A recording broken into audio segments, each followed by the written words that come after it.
काल सर्प दोष के बारे में दोस्तों आपने सुना होगा।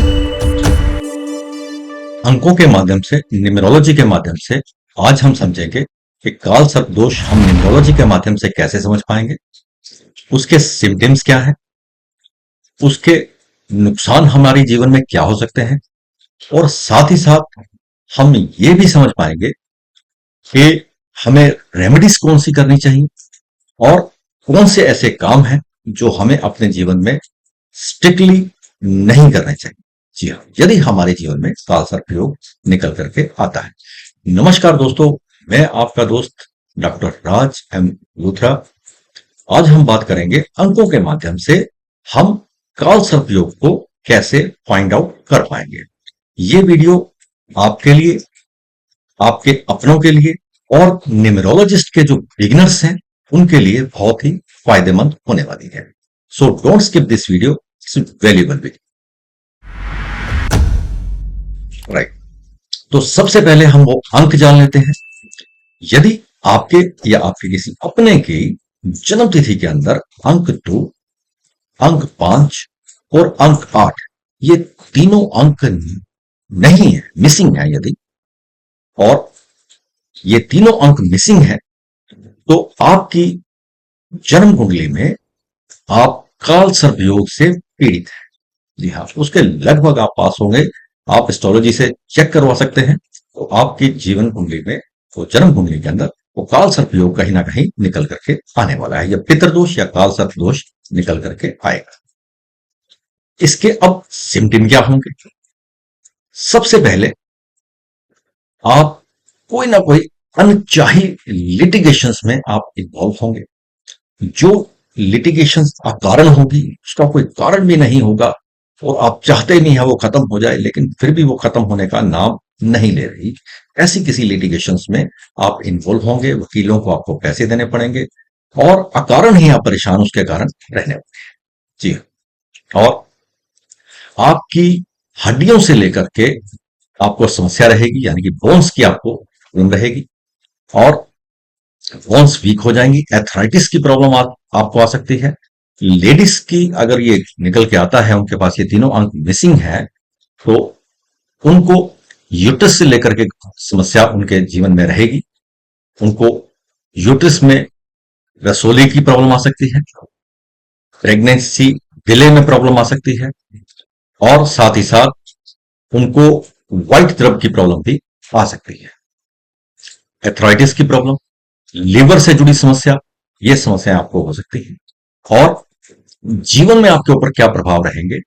जीवन जो है आपका जिगजैग की तरह चलेगा, यानी कि अप्स एंड डाउन्स बहुत आपके जीवन में रहेंगे, परेशानियों से घिरा हुआ होगा, स्टेबिलिटी आपके जीवन में नहीं। जी हाँ। और यदि आप मान लीजिए पैसा कमाने के लिए निकलते हैं, यानी कि काम करने के लिए निकलते हैं, तो आपका परिवार कहीं पीछे छूट जाता है, यानी कि आप परिवार से दूर निकल जाते हैं, काम पीछे छूट जाता है। परिवार और काम के बीच में आप दोनों का बैलेंस जो है वो नहीं बना पाएंगे। उन दोनों में या तो परिवार आपका प्रेफरेंस रहेगा या काम आपका रहेगा, आपका दोनों का सामंजस्य नहीं बैठ पाएगा। जी हाँ। यूनिटी में, ग्रुप में आप काम नहीं कर पाएंगे।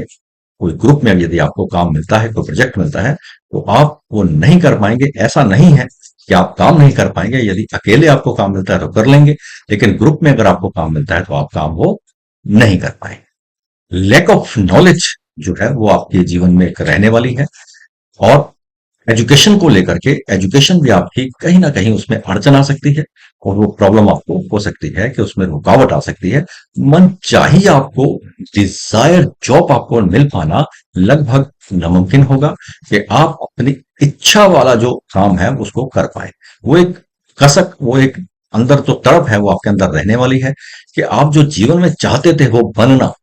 इच्छाएं पूरी होना एक अलग चीज है, लेकिन जीवन में आप जो बनना चाहते थे, यानी मान लीजिए आप डॉक्टर बनना चाहते थे, इंजीनियर बनना चाहते थे, या कुछ ऐसे साइंटिस्ट बनना चाहते थे, या जो आप कुछ एडवोकेट बनना चाहते थे, कुछ भी अगर आपने जीवन में कोई सफल व्यापारी या कोई रिसर्च ऐसी करना चाहते थे, वो आपको एक लैक ऑफ, उसमें एक रहेगा आपके मन में तड़प कि वो आप नहीं कर पाए, वो डिजायर आपकी पूरी नहीं हो पाई। पाचन में प्रॉब्लम होगी, माइग्रेन की प्रॉब्लम होगी, डाइजेशन की प्रॉब्लम होगी। तो ऐसी दिक्कतें आपको रहेगी। लिटिगेशंस की प्रॉब्लम आपको बताई, वो भी रहने वाली है। तो अब हम सबसे पहले ये जान लेते हैं कि इसके लिए हमें स्ट्रिक्टली कौन सा ऐसा काम है जो नहीं करना चाहिए, उसके बाद हम इसकी रेमेडी के बारे में बात करेंगे। जी हाँ। तो यदि मेरे दोस्त आपकी या आपके धर्म पत्नी की या आपकी फैमिली में कोई लेडी है या जेंट्स है, उसकी जन्म कुंडली के अंदर ये तीनों अंक मिसिंग है, अंक 2, 5 और 8, मैं दोबारा बोल रहा हूं, ये तीनों अंक मिसिंग हैं, तो आपको उनके नाम से कभी प्रॉपर्टी प्लॉट परचेज करके उसके ऊपर फाउंडेशन बना करके भवन का निर्माण नहीं करना। जी हाँ। आप प्लॉट खरीद करके उसके ऊपर फाउंडेशन खोद करके भवन का निर्माण नहीं करेंगे, और खास करके भवन का निर्माण करके उसमें खुद रहने के लिए नहीं जाएंगे, उसमें खुद आपको नहीं रहना। जी। यदि आप ऐसा करेंगे या आपने किया होगा और आपकी तीनों ये अंक मिसिंग भी होंगे, तो मेरे दोस्त कहीं ना कहीं आप लिटिगेशन का सामना जरूर कर रहे हैं। कोई ना कोई ऐसी अनचाही प्रॉब्लम जो है वो आपके ऊपर रहने वाली है, और आप कर्ज से भी पीड़ित होने वाले हैं। कर्ज जो है वो आप जितनी भी कोशिश करेंगे उतारने की, कोई ना कोई ऐसा सिस्टम बनता चला जाएगा कि कर्ज उतरने का नाम नहीं ले रहा। जी हाँ। तो ये समस्या भी आपके साथ हो सकती है। तो आपको भवन का निर्माण करके और उसमें खुद रहने के लिए आपको नहीं चाहना। आप इनकम्प्लीट कोई हाउस ले सकते हैं, उसको कंप्लीट करवा सकते हैं, या बना बनाया कोई लेकर के घर उसमें रहने के लिए आप जा सकते हैं। तो ये स्ट्रिक्टली आपके लिए है कि आपको वो काम नहीं करना। अब हम इसकी रेमेडीज के बारे में जान लेते हैं कि यदि हम त्रिकमेश्वर जाकर के वहां पर हम काल से दोष का हम उपाय नहीं कर सकते, तो हम अपने जीवन में एक कोई सरल उपाय जिससे हम ऐसी उलझनों में ना उलझे और हमारा जीवन भी स्मूथली चलता रहे, तो हम क्या कर सकते हैं? ध्यान रहे, स्मरण रहे कि सर्प जो है वो, क्योंकि काल सर्प दोष है, तो सर्प जो है वो चंदन के ऊपर हमेशा शांत रहता है। जी हाँ। वो हमेशा चंदन के ऊपर शांत रहता है और मस्त रहता है, उसको कहीं इधर उधर जाने की आवश्यकता नहीं होती, वो वहां मस्त रहता है। तो आपको क्या करना है? चंदन की माला को धारण कर लीजिए, चंदन का तिलक आप लगाइए, चंदन की ब्रेसलेट आप धारण कर लीजिए, और साथ ही साथ चंदन का इत्र आप लगाइए। यदि आप जीवन में ऐसा नहीं कर सकते, मान लीजिए किसी और रिलीजियस से हैं, आप ऐसा नहीं कर सकते, तो आपको क्या कर सकते हैं? आप तांबे का एक, नोट कर लीजिएगा यहाँ पे, तांबे का एक नाग नागिन का आपको जोड़ा लेना है, लेकिन साइज उसका थोड़ा बड़ा होना चाहिए, और साथ ही साथ आपको चंदन की लकड़ी का एक टुकड़ा लेना है, प्योर प्योर चंदन की लकड़ी का एक टुकड़ा लीजिए, चेक करके लीजिए, महंगा है कोई बात नहीं, लेकिन वो टुकड़ा लीजिए, और उसके ऊपर आप नाग नागिन को लपेट दीजिए, यानी कि उसके ऊपर आप उसको घुमा देंगे, लपेट देंगे, और थोड़ी सी आपने शक्कर लेनी है और एक कपूर की टिकिया आपने लेनी है। तो ये सारा सामान जो है आप अपने सिरहाने, रविवार की रात को, यानी कि संडे की रात को आप उसको अपने सिरहाने रखेंगे। शुक्ल पक्ष में आप ये उपाय कीजिएगा।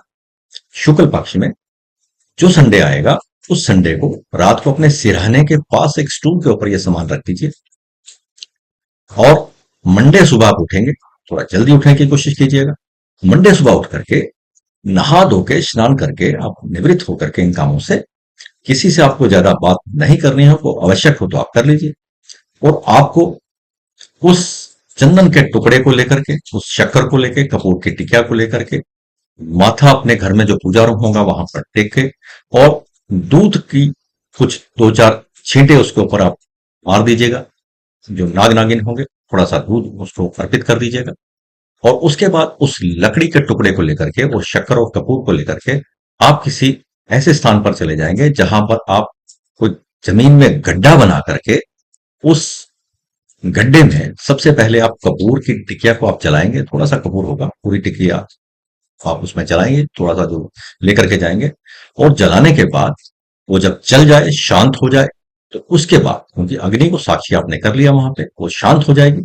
शांत होने के बाद आप वो चंदन के ऊपर जो लिपटे हुए नाग नागिन होंगे, वो टुकड़े को आप जमीन में रख देंगे, और उसके ऊपर शक्कर को आप डाल, जी हाँ, उसके ऊपर शक्कर को डाल देंगे, और नमस्कार करके हाथ जोड़ के क्षमा मांग करके उसके ऊपर आप मिट्टी डाल देंगे, उसको दबा देंगे, और घर आकर के आप पुनः स्नान करेंगे। जी हाँ, पुनः आप दोबारा स्नान करेंगे, और स्नान करने के बाद आप भोजन ग्रहण करेंगे उसी के बाद।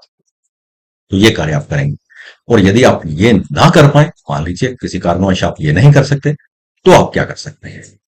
आपको तांबे का एक लोटा लेना है यहां पर, और तांबे का लोटा लेकर के एक चांदी के नाग नागिन लेने, यहां पर चांदी के आपको नाग नागिन लेने हैं, तांबे के नहीं, चांदी के। लोटा तांबे का होगा, नाग नागिन चांदी का। और शक्कर से उस लोटे को आप भर लीजिए, और शक्कर भर के और उसके ऊपर नाग नागिन को रख दीजिए। और सेम एज इट इज आप रविवार की रात को उसको अपने सिरहाने रखेंगे, और चंदन का एक टुकड़ा भी आप उसमें जरूर रखेंगे। यहां पर चंदन का टुकड़ा, शक्कर और चांदी के नाग नागिन लोटे में आपने रखने हैं। और सुबह उठ करके फिर उसी तरह से स्नान करके निवृत्त होकर के मंदिर में पूजन करके दूध का थोड़ा सा छींटा लगा के जो नाग नागिन को, और उसके बाद आपको शिवलिंग के ऊपर जाकर के वो सारी चीजें अर्पित कर देनी है। लोटा आपको जल से भर करके वापस घर में लाना है। जी हाँ, लोटा जल से भर लीजिएगा, घर में लेके आइए, आकर के पूजा रूम जहां आपका स्थल होगा वहां पे उसको रख दीजिए, और सीधा स्नान कीजिए दोबारा, पुनः पुनः स्नान करके फिर वो लोटे में जो जल होगा उसका छिड़काव आप घर में कर दीजिए, और उसके बाद भोजन ग्रहण कीजिए। जी हाँ, सावन के महीने में, सावन के महीने में भी आप ये उपाय कर सकते हैं कि ये दोनों उपाय भी सावन के महीने में कर सकते हैं। और साथ ही साथ चंदन मिश्रित जल, चंदन मिश्रित जल आप शिवलिंग के ऊपर सोमवार को चढ़ाइए, शिव के ऊपर, और नाग नागिन का जोड़ा भी वहां पे अर्पित कीजिए। ये भी आप उपाय कर सकते हैं। तो ऐसा उपाय करने से मेरे दोस्त आप देखेंगे दिन प्रतिदिन आपके जीवन में प्रफुल्लता आएगी, सुधार आएगा, परेशानियां खत्म हो जाएंगी, सोल्यूशन आपको समझ में आने शुरू हो जाएंगे, और धीरे धीरे आपके जीवन में बहुत ही खुशियां आनी शुरू हो जाएंगी। तो मुझे लगता है कि ये वीडियो आपके काम की होगी। आप दूसरों को भी इसको शेयर कीजिएगा और लाइक भी कीजिएगा। और अभी तक अगर आपने मेरा चैनल को सब्सक्राइब नहीं किया है तो इसको सब्सक्राइब कर लीजिए। तो मिलते हैं ऐसे ही किसी जानकारी के साथ अगली वीडियो में। तब तक के लिए मस्त रहें, स्वस्थ रहें, राधे राधे।